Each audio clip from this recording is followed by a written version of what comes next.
ఒక గుండా క్షత్రియుల్ని చాలా ఇబ్బంది పెట్టాడని నేను మనస్ఫూర్తిగా తెలియజేసిన మనం జగన్మోహన్ రెడ్డి గారి గవర్నమెంట్లోనే లబ్ధి పొందాం.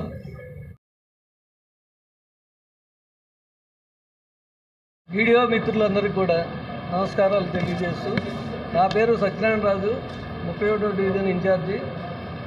ఈరోజు ఈ సమావేశం క్షత్రియుల తరఫున ఏర్పాటు చేయడం జరిగింది. మేమందరం కూడా క్షత్రియులు అయి ఉంటాం.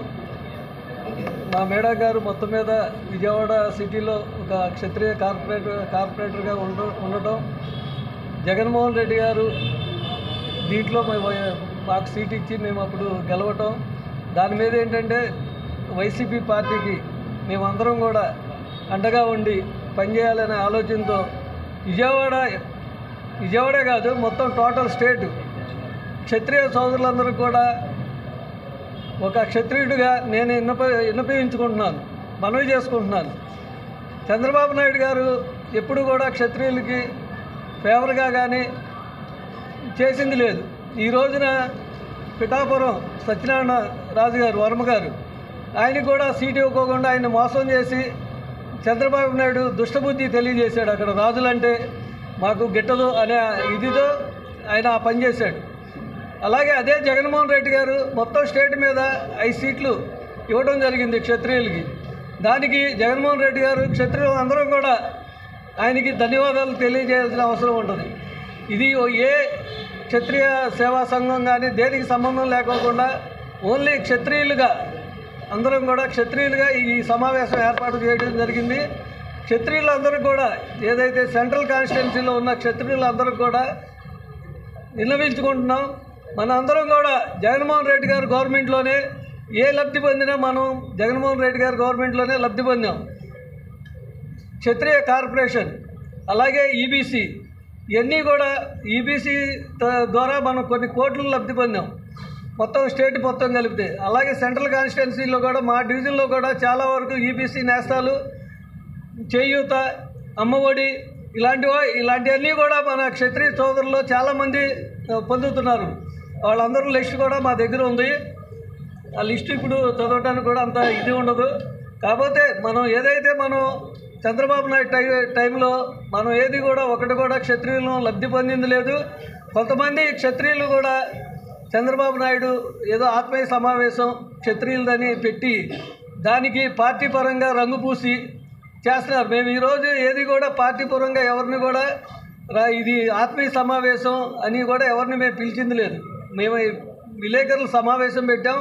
దీనికి మన క్షత్రియులందరూ కూడా మనం ఎల్లంపల్లి గారికి, జగన్మోహన్ రెడ్డి గారికి సపోర్ట్గా ఈ సమావేశం పెడుతున్నాం. ఇష్టమైన వాళ్ళందరూ కూడా రావాలి అని మేము చెప్పే తీసుకొచ్చాం అందరినీ.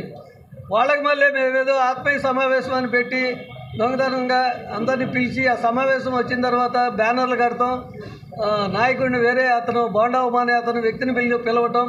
ఏ రోజు కూడా క్షత్రియులకి ఒక బోండా ఉమా కూడా చేసింది ఏమీ లేదు. క్షత్రియులు అంటే వీళ్ళ మీద కేసులు పెట్టిస్తే వీళ్ళు ఎక్కడ కూడా బయటికి రారు అనే ఆలోచనతో కేసులు పెట్టించి మమ్మల్ని చాలా ఇబ్బంది చేశాడు క్షత్రియుల్ని.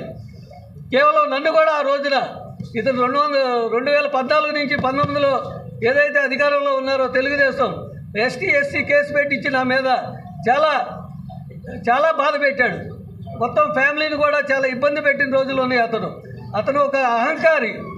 అతనికి ఎవరైతే మనం క్షత్రియులు మనం ఎలాగైతే ఇన్నోసెంట్గా ఉంటామో, చాలా మనం సౌమ్యంగా ఉంటామో, అలాంటి అహంకారి దగ్గర మనం ఎలాగ పనిచేస్తాం ఇది అందరూ గమనించాలి. క్షత్రియులు అందరూ కూడా మనకు ఒక నీతి ఉంది, నిజాయితీ ఉంది. క్షత్రియులు అంటే ఒక మాట మీద నిలబడతాం.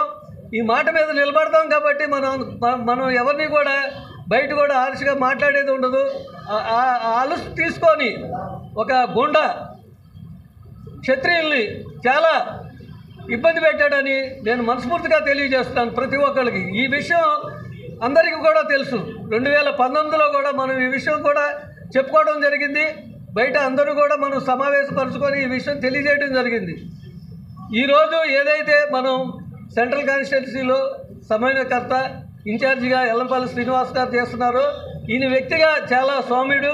అలాగే మనం ఏదైతే జగన్మోహన్ రెడ్డి గారి నుంచి పార్టీ నుంచి మనకు లబ్ధి చేకూరిందో మనం అందరం కూడా జగన్మోహన్ రెడ్డి గారికి, అలాగే ఈ సెంట్రల్ కాన్స్టిట్యున్సీలో ఎమ్మెల్యే క్యాండిడేట్ అయినటువంటి ఎల్లంపల్లి శ్రీనివాస్ గారికి మనం అందరం కూడా క్షత్రియులందరూ కూడా మద్దతు తెలియజేయాల్సిందిగా మేము ఏకైక కార్పొరేటర్ అయినటువంటి మా మేడం గారు అందరం కూడా ప్రతి క్షత్రియులను కూడా మేము మనస్ఫూర్తిగా ఇక్కడికి విచ్చేసినటువంటి పెద్దలు వాళ్ళందరినీ కూడా మనస్ఫూర్తిగా ప్రతి వాళ్ళు ఎవరికైతే బంధువులు ఉంటారో వాళ్ళందరికీ కూడా వైసీపీకి సపోర్ట్ చేయాలి, ఎల్లంపల్లి శ్రీనివాస్కి సపోర్ట్ చేయాలా, జగన్మోహన్ రెడ్డి గారికి సపోర్ట్ చేయాలని ప్రతి ఒక్కళ్ళు కూడా విన్నవించుకోవాలని మనస్ఫూర్తిగా కోరుకుంటున్నాం. ఈరోజే ఎవరిని కూడా మనం దౌర్జన్యంగా భూ కబ్జాలు, గుండాయిజం, ప్రతిదీ ఒక మాట మాట్లాడటం కూడా చేతగాని ఒక మనుషులు వస్తే గౌరవించి టైప్లో మాట్లాడతాం. చేతగాని వాళ్ళని మనం ఎన్నుకునే బదులు ఒక సౌమ్యుడు, ఒక మంచి వ్యక్తి, ఒక మనుషులను చూస్తేనే చిరునవ్వుతో పలకరించేటట్టు మన సీఎం గారు ఆయన మొహం మీద ఎప్పుడూ చిరునవ్వు చెరగదు. అలాగే చంద్రబాబు నాయుడు ఎప్పుడూ నవ్వును కూడా నవ్వడు. అలాంటి వాళ్ళ దగ్గర పనిచేసే బదులు మనం చక్కగా మనల్ని ఆదరించేవాళ్ళు, మనం అంటే ఇష్టపడేవాళ్ళు దగ్గర పనిచేసి వాళ్ళని మన సెంట్రల్ కాన్స్టిట్యున్సీలో ఎల్లంపల్లి శ్రీనివాస్ గారిని అత్యధిక మెజార్టీతో మనం గెలిపించుకొని క్షత్రియ సోదరులుగా మనం తర్వాత ఏం కావాలన్నా సరే వాళ్ళకి ఇబ్బంది లేకోకుండా శ్రీనివాస్ గారి దగ్గర ఉండి ఆ పనులు చేపించే బాధ్యత మేము తీసుకుంటామని ప్రతి ఒక్క క్షత్రియులకి సెంట్రల్ కాన్స్టిట్యున్సీలో ప్రతి ఒక్క క్షత్రియులకి తెలియజేస్తున్నాం. కాబట్టి దయచేసి ఎవరు కూడా కళ్ళబొల్లి మాటలు నమ్మవద్దు. అందరూ కూడా మనకేం చేయకపోయినా సరే మీకు అది చేస్తాం ఇది చేస్తామని వచ్చేవాళ్ళు చాలామంది ఉంటారు. మనకి చేసిన వాళ్ళని వదిలేసి మనం చేయబోయే వాళ్ళ గురించి మనం ఆలోచించాల్సిన పని లేదు. మనకు ఎవరైతే ఇప్పటి వరకు చేశారో, మనకు చేసి చూపించారో వాళ్ళకే మనం 100% సపోర్ట్ చేయాలని ప్రతి ఒక్కళ్ళని చేతులెత్తి నమస్కరించుకుంటూ జగన్మోహన్ రెడ్డి గారికి, ఎల్లంపల్లి శ్రీనివాస్ గారికి సపోర్ట్ చేయాలని మనస్ఫూర్తిగా మిమ్మల్ని అందరినీ కూడా కోరుకుంటున్నాను. మీకు ఏ పని ఉన్నా చేసి పెట్టే బాధ్యత మాది. కాబట్టి అందరూ కూడా గమనించాలి.